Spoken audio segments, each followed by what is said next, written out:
Hello and welcome to another Tip Tuesday, everybody. My name is Tristan Maskill, and today we're going to go over auto numbering mechanisms that we have for equipment, certs, and work orders. So using these will just help prevent you from having duplicate work orders and equipment IDs, so that let's say you look up, for example, you look up ABC123 for your equipment name. You don't have 2, 3, 4 of those in there. So let's go ahead and start with going to our profile manager.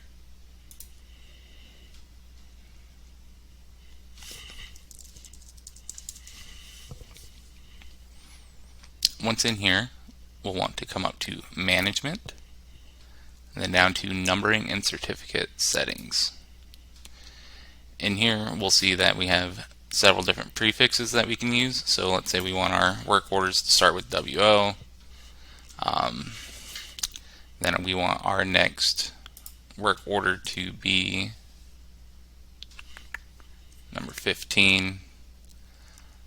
We want our cert prefix to be cert. And let's say I want to throw 32,600 in there. So this is where you would set those. Now if we hit OK, and then we go back to our main screen,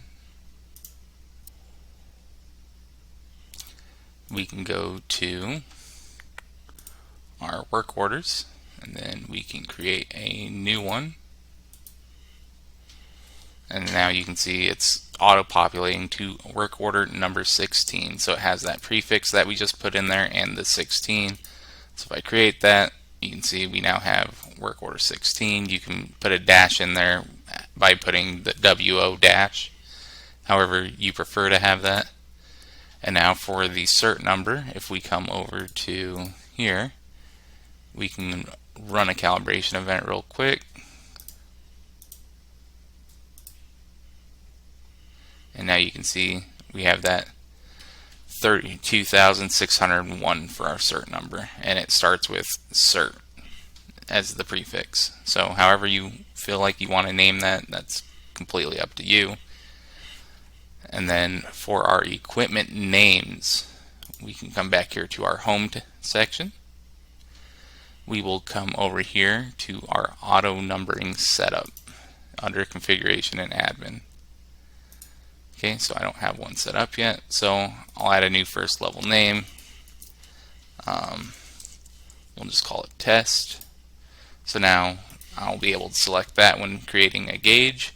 So let's say I want to start at 6,000 and I want it to show 6 digits. So what this will do is we'll have the number 6,001, I believe it was, and then it will show 6 digits. So we'll put 2 zeros in front of that.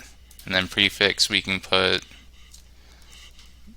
T for test, and then you can put a suffix if you feel like it. I'll do T dash so it looks a little nicer.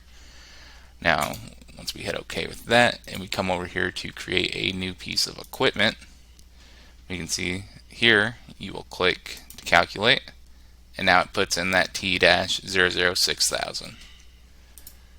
If you guys get stuck at any point during this, don't hesitate to reach out to us and we'd be more than happy to help you.